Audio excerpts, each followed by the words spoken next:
Good morning class 10th. Yesterday we read per capita income. I hope you all understand this.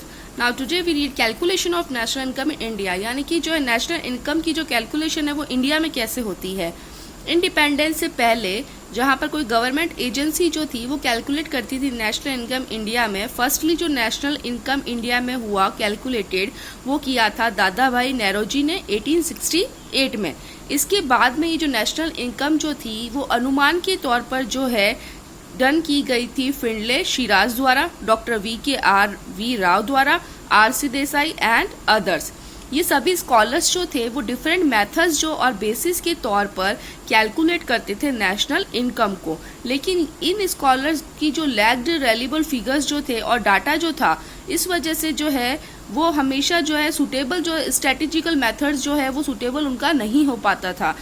Independence के बाद में जो हमारी government of India है उसने फॉर्म किया था national income committee under the chairmanship of P C Mahalanobis in August 1949। ये कमेटी जो थी वो इस कमेटी ने जो है सबमिटेड की थी अपनी फर्स्ट रिपोर्ट 1951 में और इसकी जो फाइनल रिपोर्ट थी वो आई थी 1955 में। ये कमेटी जो थी इसने हैंड ओवर कर दिया था work of calculation national income का सेंट्रल स्टेटिसाइज ऑर्गेनाइजेशन को, CSO जिसको बोला जाता है, जो कि कैलकुलेटर कर रहा था नेशनल इनकम इन इंडिया में सिंस 1955 से एनुअल बेसिस के तौर पर। Okay, now is sector of economy. हम सभी ने लोगों ने देखा है कि जो रिमेनिंग इन्वॉल्व होता है वेरियस इकोनॉमिक एक्टिविटीज का, इसमें से कुछ एक्टिविटीज जो होती है वो प्रोड्यूस करती है माल को, जबकि कुछ जो होती है वो अलग अलग तरह की जो सर्विस प्रोवाइड करती है। ये सभी एक्टिविटीज जो होती है वो कंडक्टेड होती है चारों तरफ से हर टाइम में। How can we understand about this activities? हम लोग जो इन एक्टिविटीज को कैसे समझ सकते हैं? One procedure to understand about these activities is to classify them into different categories on the basis of certain important criteria. इसमें से एक प्रोसीजर जो होता है इसको समझने का वो ये है कि ये जो एक्टिविटीज जो है वो क्लासीफाई हो सकती है डिफरेंट कैटेगरीज में। मतलब कि उसको जो अलग अलग कैटेगरीज में अगर हम लोग बांटे तो अलग अलग क्राइटेरिया हमें दिखाई देगा और इससे हम जो है इजीली जो है सेक्टर्स के थ्रू हम लोग जो है काउंट कर सकते हैं। ये कैटेगरीज जो होती है उसको जो है सेक्टर्स ऑफ इकोनॉमी कहा जाता है। अब ये सेक्टर्स ऑफ इकोनॉमी क्या है? इकोनॉमी के जो सेक्टर है वो 3 टाइप्स के माने जाते हैं। कुछ एक्टिविटीज वो हम लोग पढ़ेंगे कौन कौन से हैं। Then 3 sectors of economy.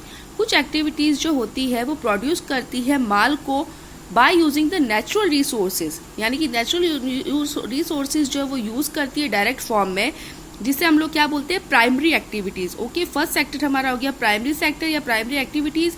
ये जो वेरियस प्रैक्टिसेस होते हैं वो बेस्ड होते हैं direct use of natural resources पे, जैसे कि कॉटन कल्टीवेशन हो गया।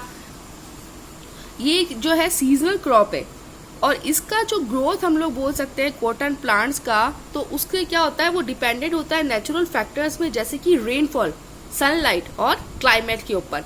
इसीलिए कॉटन जो होता है वो एक नेचुरल प्रोडक्ट होता है। इसी तरह से जो नेचुरल रिसोर्सेज होते हैं वो यूज किए जाते हैं डेयरी प्रोडक्ट्स में भी, जैसे कि माइनिंग, खुदाई में भी एक्सेट्रा। तो इस तरह से ये सारे के सारे जो है वो एक्टिविटी ऑफ प्राइमरी सेक्टर कहे जाते हैं।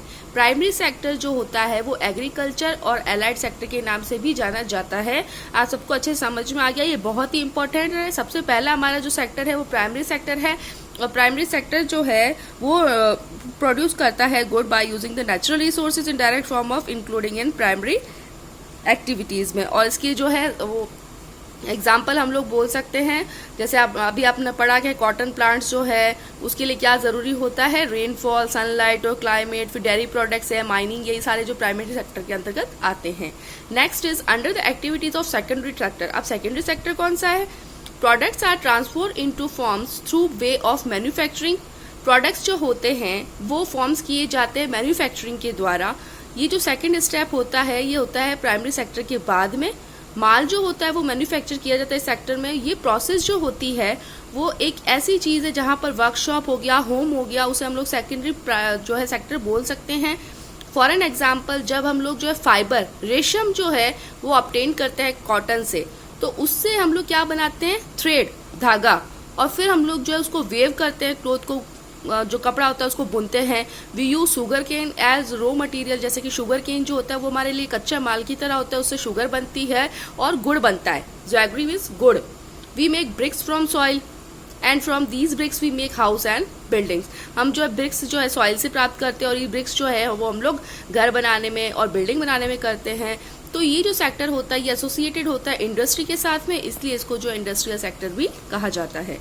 Now next, apart from primary and secondary sector, there is a third category of economic activities which is different from the above two sectors and is known as tertiary sector.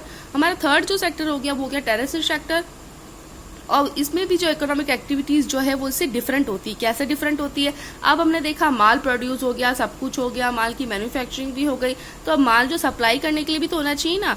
तो ये जो हमारा third sector है वो ये है, they do not produce good themselves, वो अपने लिए किसी तरह का कोई माल नहीं बनाते, rather they provide assistance in manufacturing process, यानी कि वो जो है प्रोवाइड करते हैं सहायता मैन्युफैक्चरिंग प्रोसेस के लिए.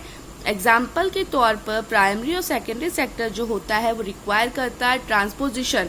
अब ट्रांसपोजिशन भी तो चाहिए ना माल एक जगह से दूसरी जगह भेजने के लिए, तो ये हमारा थर्ड सेक्टर है जिसमें ट्रांसपोर्टेशन होता है, जो कि ट्रक्स और ट्रेन्स के द्वारा जो है सेल करते हैं हम लोग प्रोडक्ट्स को और मैन्युफैक्चरिंग की जाती है. इस टाइम में प्रोडक्ट्स जो होते हैं उनको नीड होती है स्टोर करने की, तो स्टोर हम लोग कहाँ करेंगे? गोदाम में, वेयर हाउसेज में. तो इसकी जो फैक्यूलेशन होती है प्रोडक्शन की और ट्रेडिंग की, टेलीफोन कंजर्वेशन जिसको हम लोग बोलते हैं, कन्वर्शन जो सुरक्षा वगैरह होती है, कॉरस्पेंडेंस यानी जो पत्र व्यवहार एक दूसरे के साथ में करते हैं, कम्युनिकेशन जिसको हम लोग बोल सकते हैं, एंड बैंक लॉन्स जो होते हैं वो भी इसके लिए रिक्वायर्ड होते हैं. Transposition, warehousing, communication, banking and trading जो होते हैं वो कुछ प्रोमिनेंट एग्जाम्पल है टेरिटरी सेक्टर के. यहाँ पर जो ये सारी सेक्टर्स ये सारी जो एक्टिविटीज है वो प्रोवाइड की जाती है सर्विसेज के तौर पर, producing good. Territory sector is also known as service sector, जिसको हम सर्विस सेक्टर भी बोल सकते हैं. सर्विस सेक्टर जो होता है वो इंक्लूड होता है कुछ एसेंशियल सर्विसेज के लिए, जिसमें हम लोग जो डायरेक्टली हेल्प कर सकते हैं प्रोडक्शन ऑफ गुड के लिए, जो डायरेक्टली हेल्प नहीं कर सकते प्रोडक्शन ऑफ गुड के लिए, टीचर्स हो गया, डॉक्टर हो गया, वॉचमैन, हेयर ड्रेसेस हो गया, कॉबलर्स हो गए, advocate, administration and accountant are included among them. यानी कि ये जो हम लोगों ने बताए हैं ये इनकी भी कुछ जो है इंसेंशियल सर्विसेज होती है, लेकिन ये जो डायरेक्टली जो है प्रोडक्शन के लिए हेल्प नहीं करते हैं.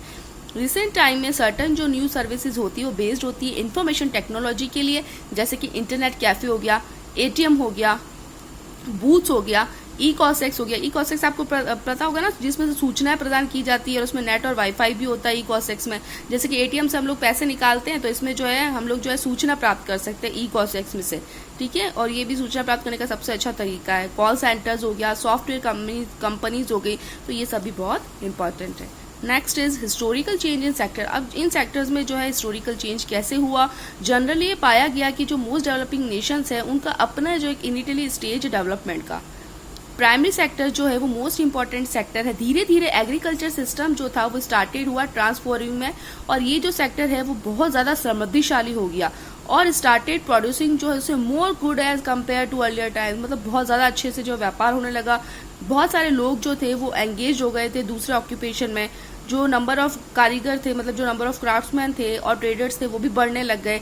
एक्टिविटीज़ जो थी एसोसिएटेड हो गई, सेल और परचेज हो गया इंक्रीज्ड जो है. मैनीफोल्ड का मतलब अनेक तरह का जो परचेसिंग वो स्टार्ट हो गया था.